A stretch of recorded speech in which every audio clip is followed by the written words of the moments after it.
All right, folks, we're going to go ahead and start right back up. I will tell you from that very first session, I know that Ms. Gabriel appreciates the interaction on that and the questions. And that's what she was hoping for, is that more of a conversation as opposed to a lecture. So I would encourage you to do that in terms of that. And one thing, though, that stuck out for me in that first session, on that, I got to tell you, I never liked Justin Bieber. And now that I know he's a terrorist, I like him even less on that deal. So that's the one thing I took out of this, okay? So we're not going to appeal to you online with Bieber, is that? No, ma'am, on that. So Ms. Gabriel, thank you. So yes, I changed my shoes, but actually I didn't plan that.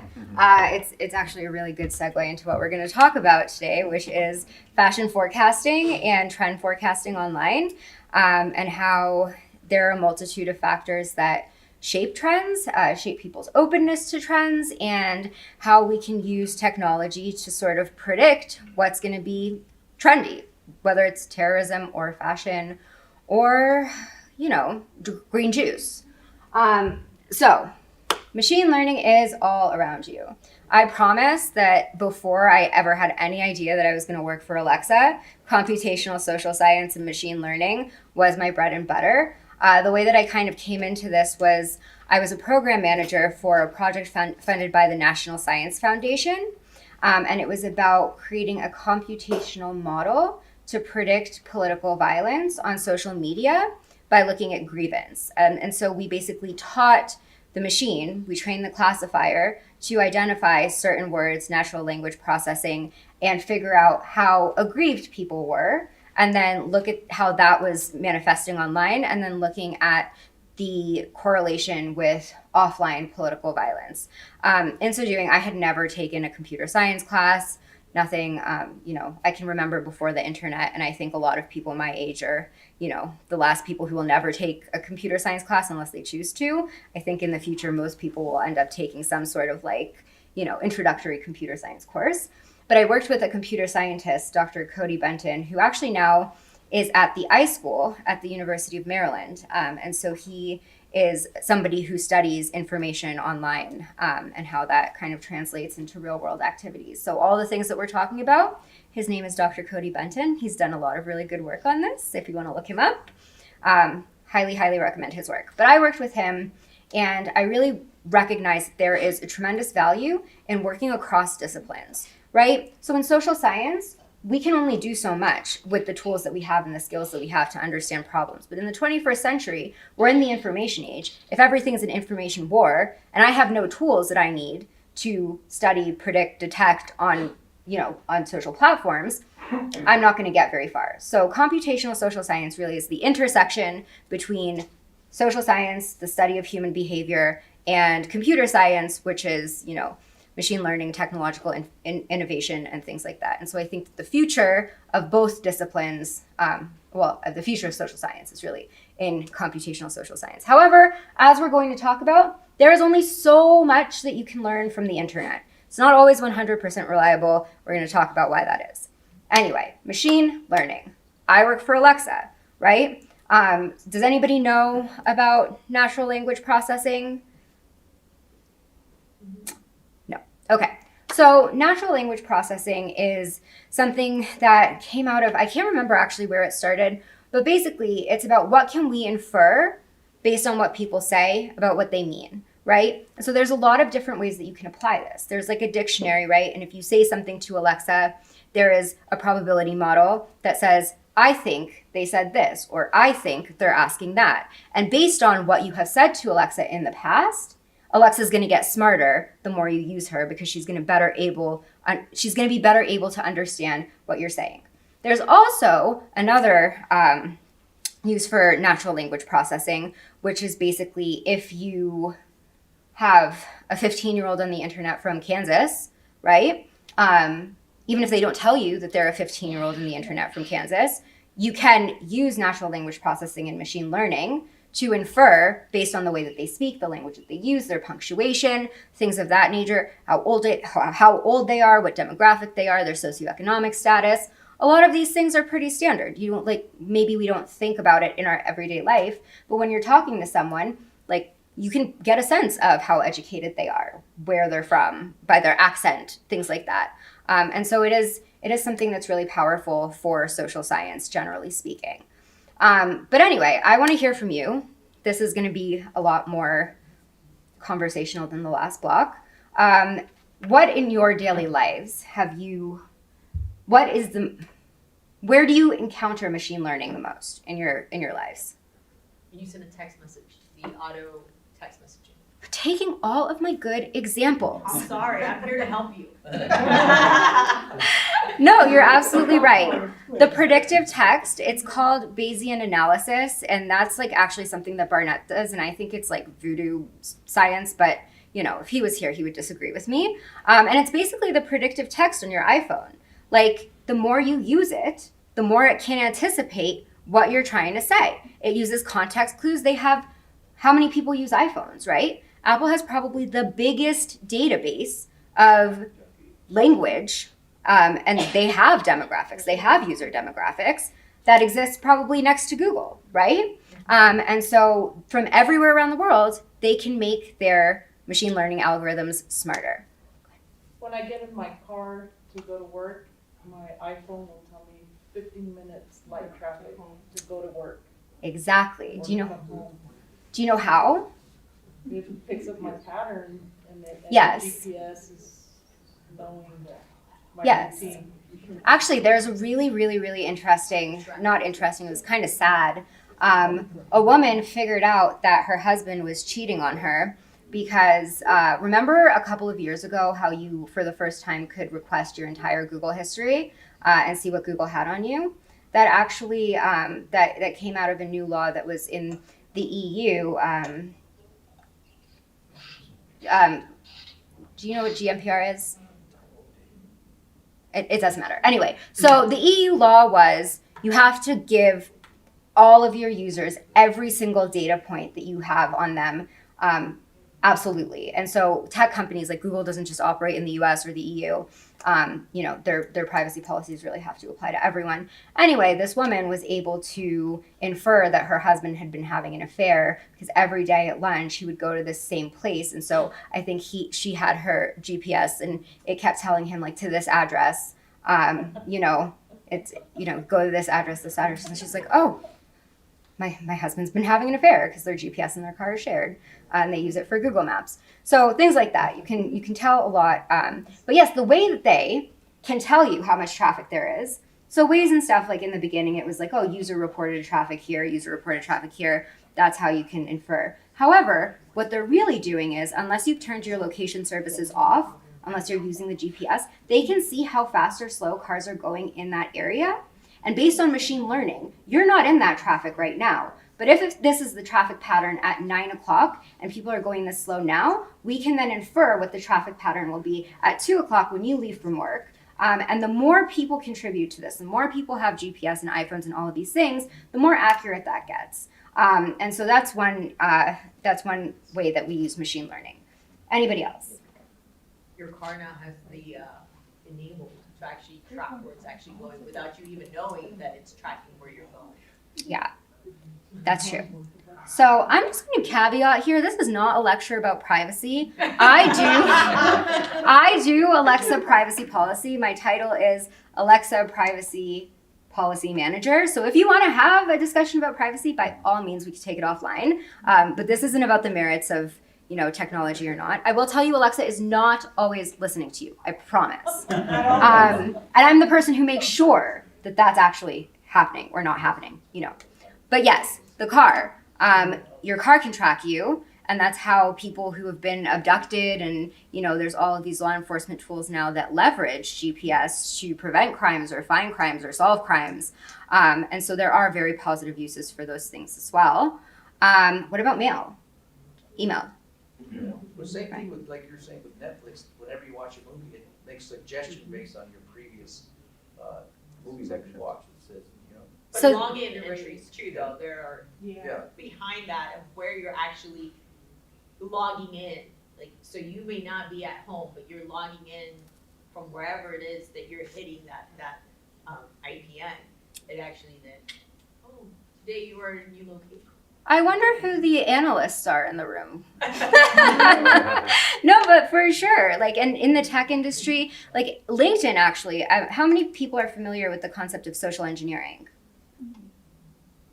Okay, yeah, social engineering, right? Like now you don't even have to have a technological way to spy on people or, get, like, you don't have to hack anything. All you have to do is get people to give you information. And so the way that we investigate that in the tech world is we look at irregular patterns of behavior. So maybe this person is saying that they work at a think tank in Texas, but their activity is all on a Russian St. Petersburg time schedule, right? Like, what can we infer about that? Things of that nature is, interesting. But again, not what this is about. Anybody else? Machine I learning. guess sometimes when you're filling out a form online, it pre-populates everything for you, your address, everything. Yes. So by the way, let me just say, those are all settings that you can turn on and off. Yes. You don't have to have anybody know anything about you. However, I will say that things like Alexa, your browser, like those things are as useful as an egg timer. Like you might as well not even use them if you're not going to let it cater to your needs. But then, that's a personal choice. Netflix, they had a worldwide competition about like how to make the what to watch algorithm. And this guy actually works with Barnett now. So I'm super interested in going to pick his brain. But this guy is like, I think he's like a Nobel Prize winner, something like that. He's like a really big deal. But the way that he developed this is super novel, and I can't even begin to understand how it was done, so I'm not going to pretend to like tell you. But if you want to go look it up, the Netflix algorithm, super, super interesting. My watch is telling me I have walked or run 58.4 miles so far this month, average 3.5 miles a day for the rest of the month to make the target they recommend. Yeah. I mean, so can I tell you something? I'm 32 years old. I don't mind telling you guys that. So in my 20s, actually, Barnett will tell you, I never got to work before 10 a.m. If anybody expected me to be at work before 10 a.m., they were just having unreasonable expectations. I was not a morning person. I was definitely more productive at night, and there are people who are that way. It's not like I was like being like truant at work. I was working late, right? And over COVID, I had like some sort of, I don't know, maybe something happened in my brain, they should study me. But now I go to bed no later than 10:30. I wake up at 6 o'clock in the morning. I read, I drink my coffee, I work out, and I'm like good to go. Start my day at 8:30. I never told anyone this, never made any settings, whatever. Like maybe just have my alarm or whatever. Now, 9:45, my iPhone will buzz, the health app. It looks like your 10:30 bedtime is approaching. Consider winding down. I have given the health app access to all of these things. It's not like it was spying on me without my knowledge. Of course, I integrate my Apple Watch, I integrate my alarms, I integrate all of these things, right? But it's crazy that it's like, you go to bed usually at 10:30, so like maybe you want to start winding down. It's 9:45. Super exciting, guys. Super, super exciting. But yes, all of those things. And they have really positive uses. And I know we're kind of getting away.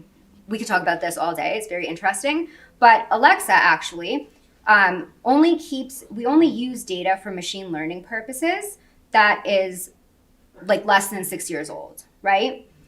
Which is fine because Alexa was born in 2014, right? So we are spending so much money storing this data and we're not using it.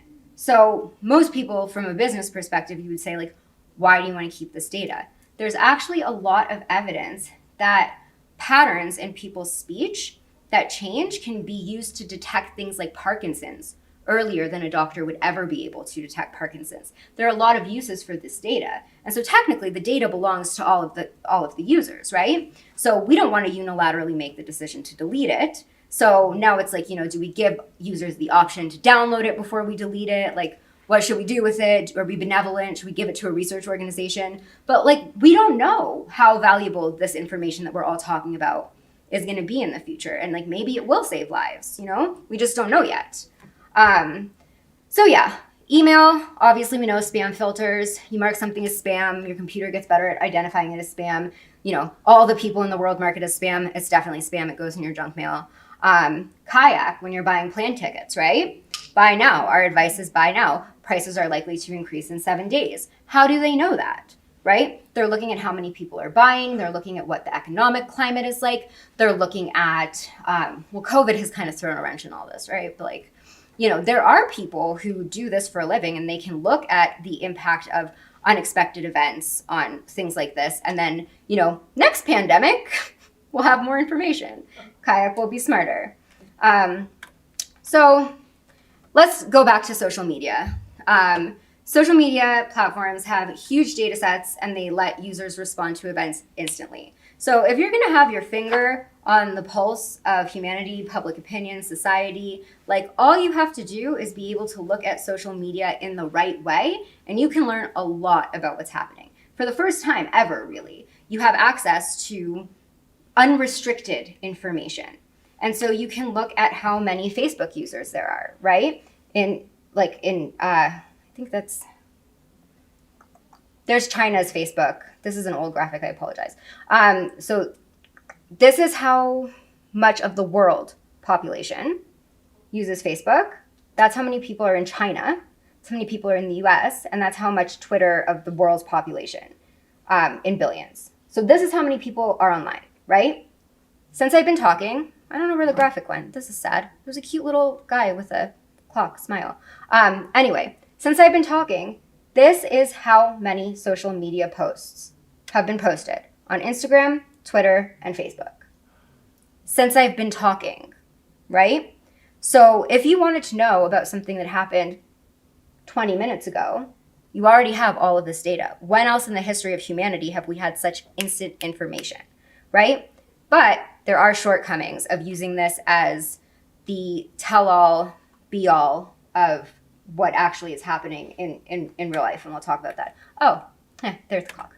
Okay, so social media can help us understand how people feel, understand how different groups feel, identify which ideas are trending or popular, and identify influential individuals who popularize ideas. And we kind of talked about this a little bit in the first block. So understanding how people feel, it's pretty straightforward, right? You can teach a machine to identify this word as bad, identify this word as good, patterns of speech. You can generally tell how people feel. You can also just do a manual search of like, oh, who here has heard of the birds aren't real movement? Oh, I love that one. Okay. We're going to talk about birds aren't real. My shirt today. We're going to talk about birds aren't real, and I will explain it. I wanted to know out of curiosity how many people know that. But so understand how different groups feel. Machine learning. So on Twitter, for example, you have to self-identify your location, right? If you don't, you can't really tell conclusively if you want to know how many people in Uzbekistan feel a certain way about this particular thing. It's really hard to identify, even if you use IP addresses, who is really like an Uzbek citizen versus who is just talking about Uzbekistan. So that's where machine learning comes in. The more text you have, the more predictive ability you have to identify what demographic somebody is, what they're likely to respond to. So like we were talking about PR, my sister being a publicist, Barnett's sister being a publicist, the more data that you have about a specific user, the more they engage, the more language they put out there, the more you can infer about them, right? So identify which ideas are trending popular. That's straightforward enough. All you have to do is look at hashtags, retweets. You can identify patterns of discussion. It's very easy. I probably could tell you what's like the most trendy thing today in 5 minutes if I wanted to. Actually, Twitter does it for you, right? But when there's more niche discussions, when we're talking about extremism, trends in extremism, you can also infer those based on the content that people are engaging with, likes, retweets. How many people are going to use similar language to each other. These are all things that go into identifying trends. And then identifying influential individuals who popularize ideas. All of this, we've said nothing really about extremism, fashion, anything. This structure is called network analysis, right? And so you take out the ideology, you take out the subject matter altogether, the internet works the same. I can tell you who is an influential individual in any network if you've given me enough data. And it doesn't matter if we're talking about shoes or, you know, shootings. It's all going to follow the same patterns. So we may be able to predict future ideological trends and anticipate things like real world violence, but there are significant shortcomings with internet data. Number one, internet data is not evenly distributed, right? So the people in, say, Kenya who have the most access to internet are going to be probably wealthier people in Nairobi and other urban areas, and they are less likely to represent the entirety of attitudes in Kenya, right? It's also more difficult in places like rural areas where internet access is maybe not as good. There are language barriers. Maybe there are people who don't engage as much because they don't speak the language around them, but they're the most likely people to be aggrieved, and so on and so forth. So you have to look at the internet as a subset of data, and if everyone were to contribute to the internet equally, fairly, same quality, you could learn basically everything about humanity, but there are limitations, right? So social media can help us understand how people feel, like we said, right? We can look at, you know, people in this demographic who talk about this thing, and then network analysis can help us discover who feels what way. So who's the influential person? Is this person engaged with right-wing media? Is this person engaged with leftist media? You can infer a lot of people just based on the network. And you can see these tweets. Everything has a hashtag. My votes, I think that was South Africa, White Lives Matter, you know, things like that. Okay, now it's gonna get fun. Social media allows us to identify and analyze ideological trends and influential individuals. I promise I'm not reading this out loud for my own benefit by studying hashtags, retweet counts, and @ mentions. So before I go into all of this, I want to hear from you. Who do you think of as an influential person in whatever area you know is most important to you? Whether that's politics or healthcare or academia, who do you look at and say, that's an opinion shaper, that's a tastemaker? Donald Trump. Fair enough. Yeah, that's. I think he's crossed over the influencer threshold to just being you know. But yes, he is. He can say anything, right? And a million people, millions of people, would just be like, yes, now I believe that. Extreme example. Like Elon Musk. Elon Musk. Elon Musk could say anything about anything, right? And there would be people who just, by default of the fact that it was Elon Musk that said it, agree with it. What about Oprah? Athletes, yes. What do athletes know about politics? What? Nothing. Nothing. Exactly, athletes. And this is what we're trying to get at. Oprah, right? Can we talk about Oprah? People will trust whatever Oprah says. It doesn't matter whether she's qualified to speak on that topic. She's just a respected individual that people trust. She has earned people's trust, and then that means her opinion matters. And a lot of people will just take that at face value. If it's good enough for Oprah, it's good enough for me, right? And I mean, it's also a way to confirm your own opinions. If you can find someone influential, well-respected, trusted, and they believe what you believe, now you're validated, right? It's not just me, Oprah believes this. Or, I don't know, Tom Brady believes this. There's problems there. But, you know, we're not gonna go too much into that. That's not the purpose of all of this. It's just seeing how there are, you know, maybe there's a fringe thing, and we're gonna talk about this, right? Maybe there's a fringe thing that, you know, would have never become popular if somebody with influence didn't pick it up. And then their followers are therefore oh, I'm going to look into this. And again, it's the 1%. Tom Brady, so many followers. Oprah, so many followers. All it takes is that 1% to grasp onto an idea, look it up, go further and further and further and further and further down the rabbit hole of radicalization. So let's shift to the topic of influencer marketing. How much do you know about influencer marketing, how it works,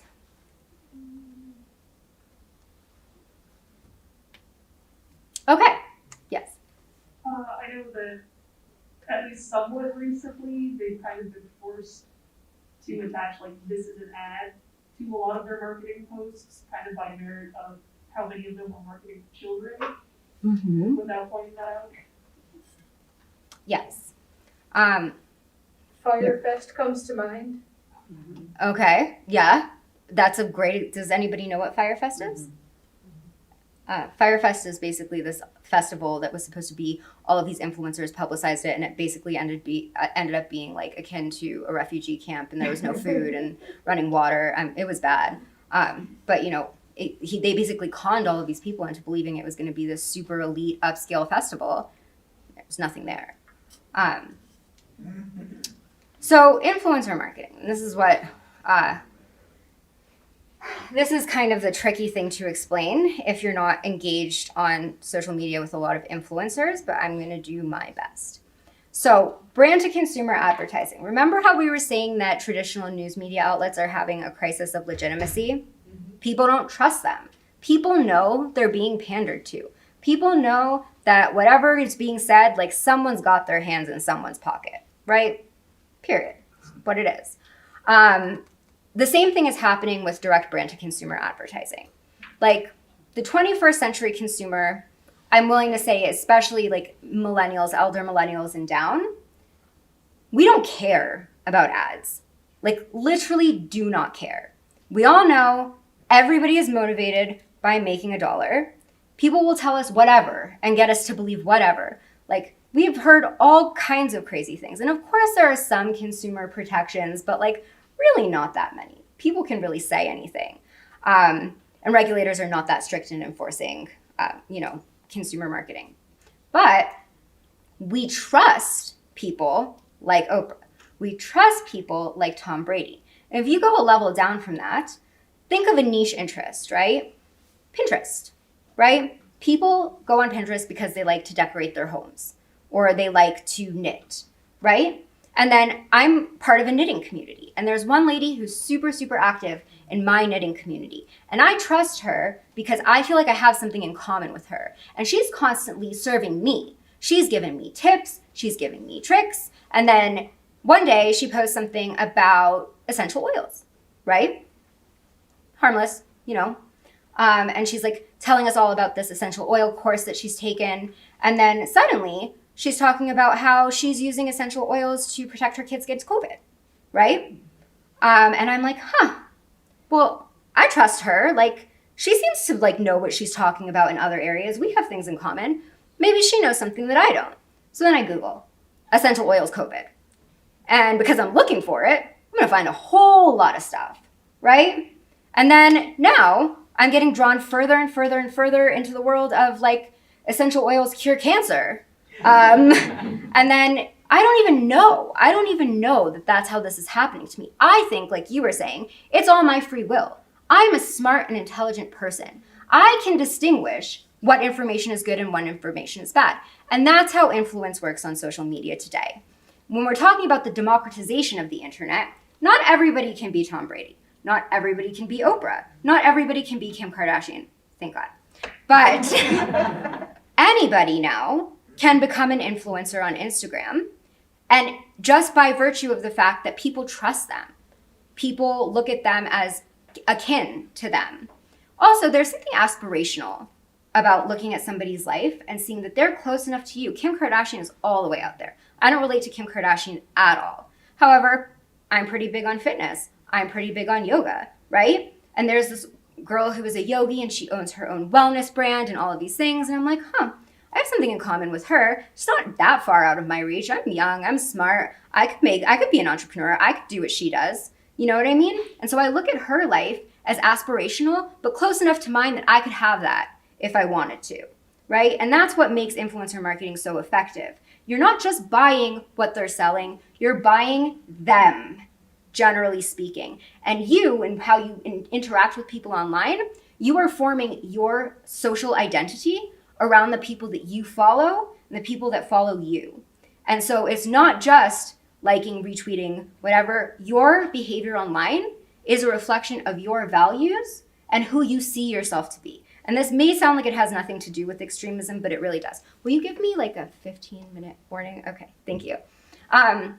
So all of these people are influencers. We're talking about Instagram, right? Instagram is still pretty formal. It's very staged, right? TikTok, however, if you talk about like ISIS and democratizing, jihadism, TikTok has democratized the internet so that anybody can make money off of whatever. Like there's a girl who literally just makes eggs on TikTok and she has so many sponsors.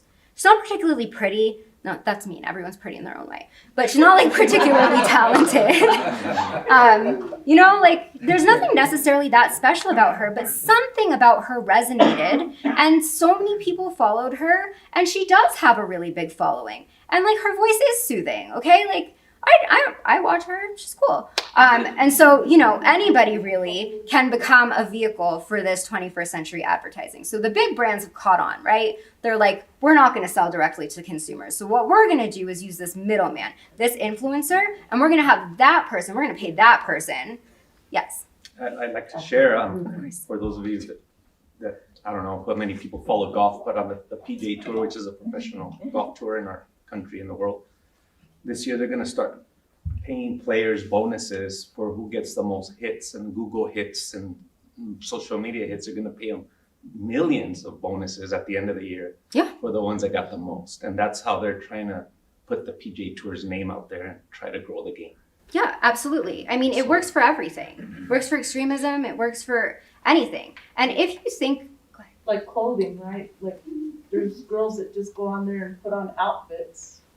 And it's like the outfit of the day, and they just tell them, I bought this at Lululemon, and you can...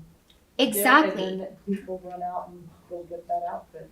Exactly. Like I follow fitness influencers, and if all of a sudden they're like giving me recommendations for like, I don't know, tools to like learn Chinese. I don't know. I haven't really thought through these examples in a long time, right? But because of the fact that I identify with this person and they like this thing, even if I know that they're getting paid, I know that they value my followership more than they value that one brand sponsorship. Because if they lose my trust, if they lose the trust of their followers, they've lost everything. And that's really what makes influencer marketing so effective, is that influencers will only work with brands that they believe are good brands, and then I believe them when they say that. And so like whatever, Chinese Rosetta Stone, cool. I don't think she would lie to me, right? She hasn't ever lied to me before. And that's how you build this trust. And so the point is, this works for fashion. Gucci's going to go to the girl who is a travel influencer. She goes all over the world and she takes beautiful pictures. Gucci is going to be like, I will pay you to wear this bag, or I'll just give you the bag for free. Sometimes that's enough, right? I like the bag. I'm going to put it in my photos. I see this girl. I respect her travel. I respect her worldliness. She looks cute with that Gucci bag. I bought that Gucci bag. However, there's a black bag at Target, exactly the same shape, exactly the same size. Gucci bag is $10,000. The bag at Target is $6. Of course, there is a quality differential that justifies some of the price difference, but like not $10,000 of price difference, right? So what are you buying when you buy Gucci? The name, Class. The reputation. cloud, Yes, Untenable. you're buying an idea or buying into an idea of what you want to be and how you want the world to see you, right? lifestyle brand. Yes, lifestyle influencers. And like, because my sister is a fashion and spirits publicist, this is all she does all day is engage influencers all day. So there's a TikTok guy who actually goes around and asks all these people who wear all these labels like Gucci, like St. Laurent, and says, what do you do for a living? Like, I love your Balenciaga shirt. What do you do for a living? And majority I know. majority of the responses is like, oh, I got two parents. Oh, I don't do anything. Yeah. And you're just like, oh my goodness, like just the whole, and he's doing it from a more of a social psychology aspect of like getting the reasoning behind wearing the clothes, and does it constitute what they make for a living? And I think 90% of the time it doesn't. Anybody can create content. literally anybody. And this is kind of a really good segue. Actually, there's the car guy too. So he'll like stand outside of like a really fancy hotel or club, and he'll like see people roll up in their fancy cars. And anyway, we got to move on. But all of these people. So Gwyneth Paltrow turned her brand into like the ultimate wellness brand. Goop can sell me anything, and I know I'm being sold to, right? But I still like my dry brush. It's nice, right? Like, like I know that this is happening, but I care less, right? And that's kind of the idea here. The same goes for extremism, right? When you buy an extremist idea from a person that you respect and trust online, you're not necessarily buying the extremist idea. You're buying the idea that this is something that you should embody or value or buy into because it fits with your idea of who you are and who you want to be, right? And so this is how someone in one area who has no experience in politics can essentially radicalize a lot of people, even if they have no authority on that subject whatsoever. So everyone's just like, and it obviously is like kind of gimmicky a little bit, but you're like, okay, what does fashion have to do with extremism? We talked about that a little bit, right? I was listening to this podcast on a fashion forecasting house called WGSN in the car from DC to New York. And if anybody has ever done that drive, the traffic is always terrible. So I'm just listening to this podcast, and they're talking about how through a combination of looking at certain lifestyle, economic, socioeconomic, political factors, and also looking at who is influential and what direction they're going, they can actually predict what's going to be in fashion over 5 years out. And if you know, and this is the next slide, but if you know what the consumer wants or what they're going to want before they know that they want it, you can make a lot of money, right? So you just get to shape tastes before they happen. And so the fashion industry, extremely, extremely profitable, right? They are so good at this. The fact that like, look, I'm wearing Air Force Ones, right? I want all of you, when you leave this room, go around today, if you're in a public place, try and count how many girls wearing Air Force Ones that you see.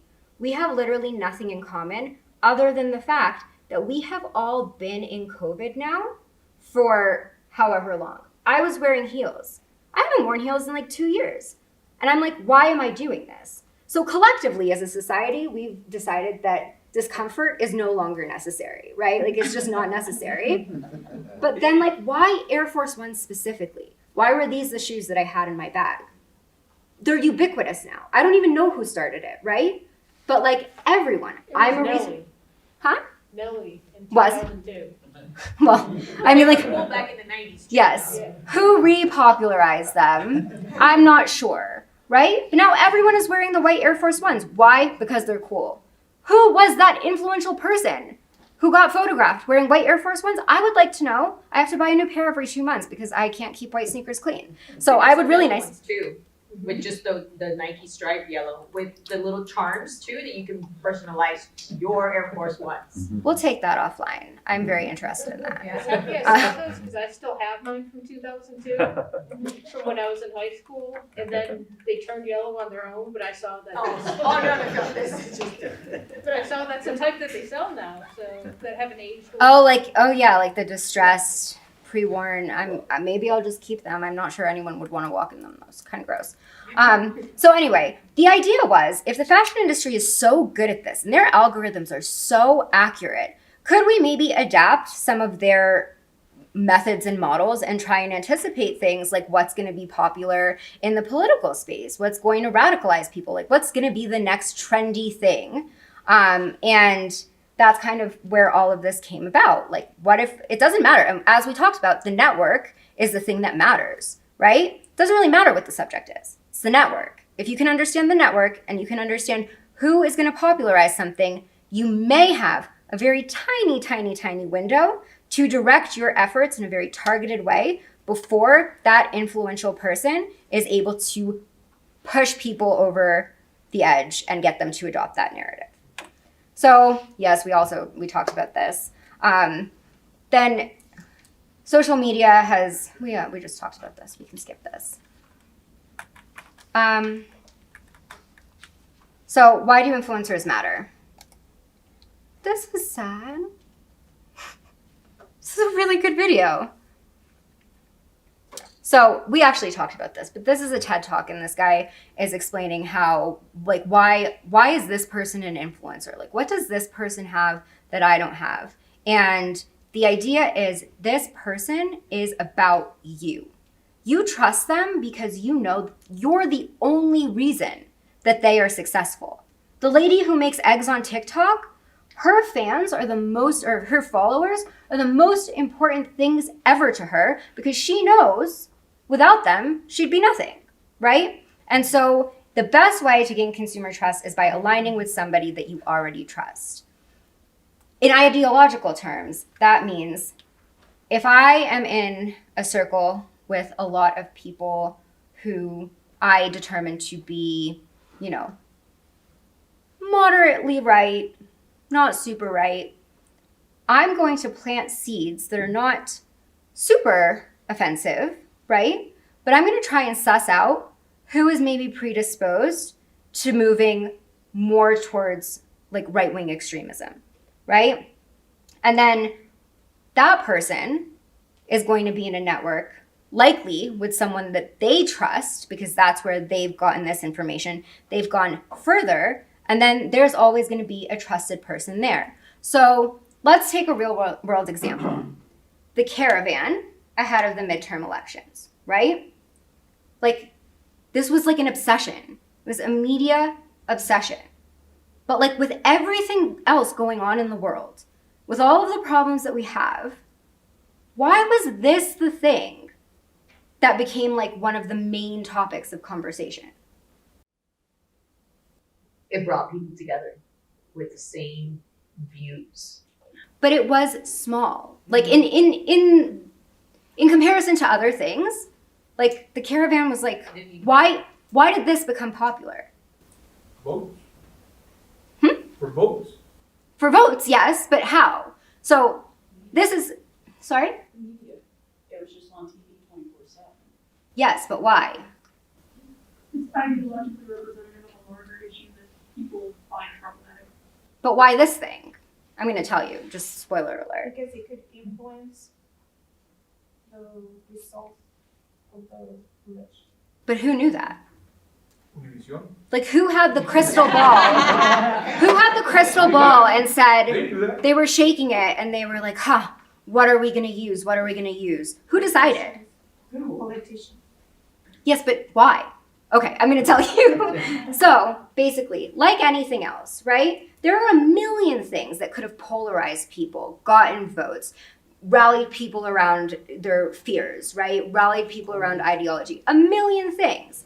The caravan was something that a bunch of like forum and like right-wing, like tiny little like blog people were talking about. This is like likely some guy who like doesn't have that many followers, conspiracy theorist, likely pretty racist, you know, he's just like saying stuff, right?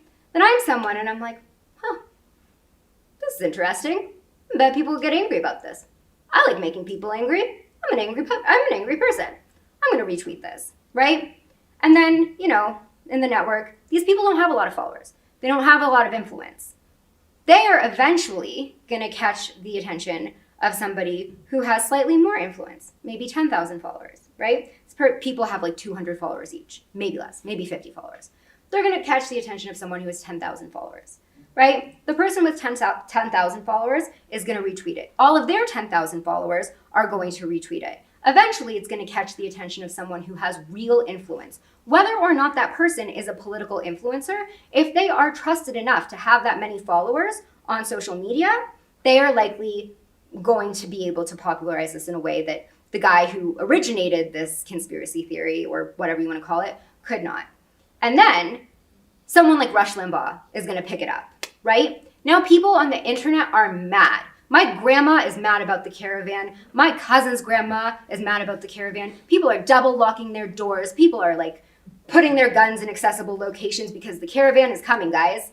Then Fox News is like, huh? Whatever we're talking about, like, why are they not talking about this thing we're talking about on social media? What's this caravan thing? And so then Fox News is like, all right, I guess we're going to talk about the caravan, guys. And then all day, every day, caravan on Fox News, caravan on CNN, because they're doing the opposing viewpoint. Experts are talking about the caravan. It completely took over the discussion ahead of the 2018 elections. And the only reason that that was possible was because someone who had few followers caught the attention of someone who had a few more, and so on and so forth. And like, that's really the point I want to hit home here. It's not about the ideology. It's about the internet, influence, and trust, right? And then you do get someone influential, and you're like, all right, well, if Rush Limbaugh's saying it, if, you know, Tom Brady's saying it, even though he has nothing to do, like, he just doesn't even speak Spanish, I don't think. But, you know, Tom Brady, he's mad about this. I'm going to be mad about it too, you know? Anyway, so I'm going to really, we don't have to talk about this, but the way that we actually piloted this project was we looked at data from 6 months ahead of the 2016 election. It was an 18-month time period, and we basically manually coded a subset of tweets that we had pulled based on a dictionary of terms associated with extremists, right? And we hand-coded the tweets, and we taught the machine to identify extremist content with 96% accuracy, which is very hard to do. Was not easy, but, you know, it's good. So our systems know how to identify extremist content.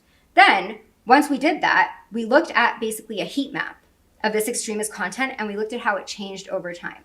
And you would see that it would reach a point, and then it would be like, boom, right? And so that's the point where it's the influencer. And if you can teach the machine to send out a predictive warning, like, hey, this might be popular, and this is why the tech companies are not going to be the ones who fix this problem. Because by the time you realize something is a problem, it's too late. The damage is done. Like drinking bleach for COVID, right?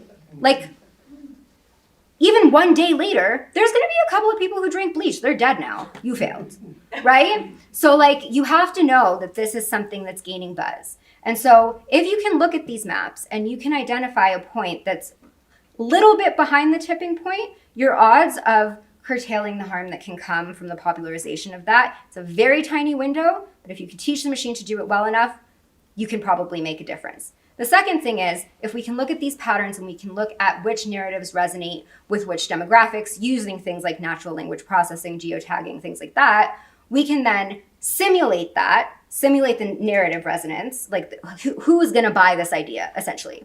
You know, like, who thinks this is trendy? And then you can figure out how to effectively give them targeted counter messaging. Because generic counter messaging in counterterrorism, counter-extremism, we all know doesn't work. It actually is counterproductive because people feel insulted. It's not speaking to their particular needs, not specific to their political problems or personal problems or whatever. But if you can target people who you know will be receptive to a certain message with other messages that you know that they will be receptive to, your chances of doing effective counter messaging are way, way, way higher. So how do you do that? You simulate it. So START did a simulation, and then we had a simulation about the effectiveness of counter narratives. And out of that, we didn't finish, sadly. Neither Barnett or I still work there, but there is a lot of promise for adapting methodologies from fashion or anywhere and applying them to different sorts of online problems, like the diffusion of extremist content. I'm gonna skip this. Going back to your counter narrative though, did you feel like you had to create much more different counter narratives in order to specialize and focus on different sets of groups versus how the consumer first digests the information?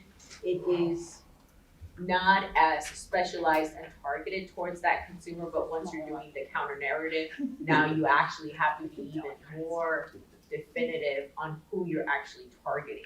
100%. Okay.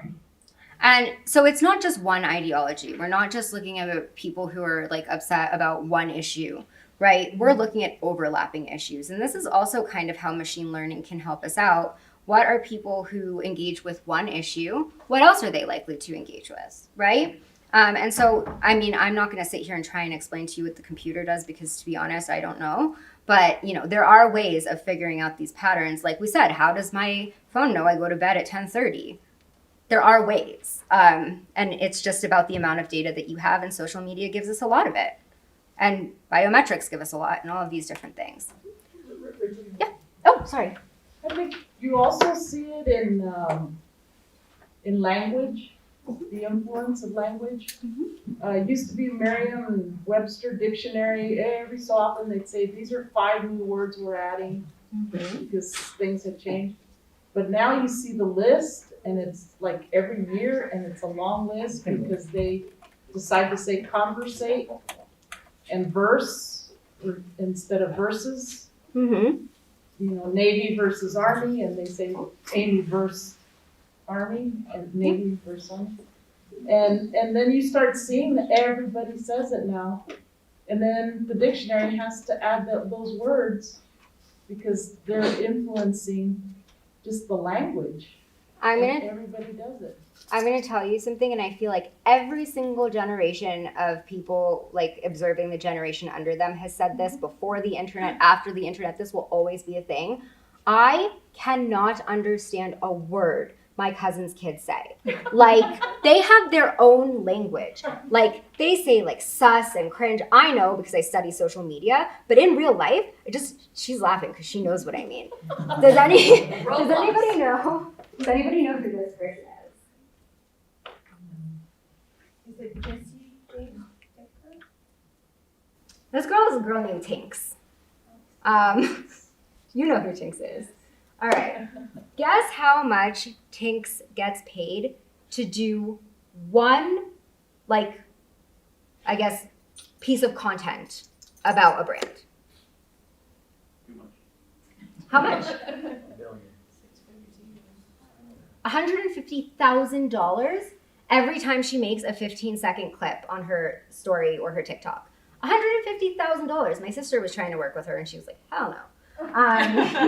But so her claim to fame is being the internet's big sister. She's my age. She's 32. She's like the elder millennial. And basically, she is obsessed with her followers, and she's saying, I'm going to teach people what's cool. I'm going to be like the big sister that gives my followers advice, and simultaneously, I'm going to educate other millennials about what's cool, right? She was the one who taught me that the crying face emoji now, like, you might as well be saying, like, far out, neato. Like, the crying face emoji, not cool. Like, laughing, crying face emoji, right? Like, using proper punctuation now, you have to use more than one exclamation point. You have to put weird spaces between your things, or else it's immediately obvious that you're uncool. So going back to your point, it's not even worth being added to the dictionary. It's like literally, if you use the wrong emoji, you're old. Like, I don't know how else to explain it. But this is what we're saying. In the past, getting Merriam-Webster to update their dictionary, that took a long time. That was difficult. The same way that social media is accelerating radicalization, it's accelerating cultural change, it's accelerating changes to language, it's accelerating all sorts of things. And you can see that happening in more ways than one. Any other questions? Rachel, thank you very much. Thank you so much.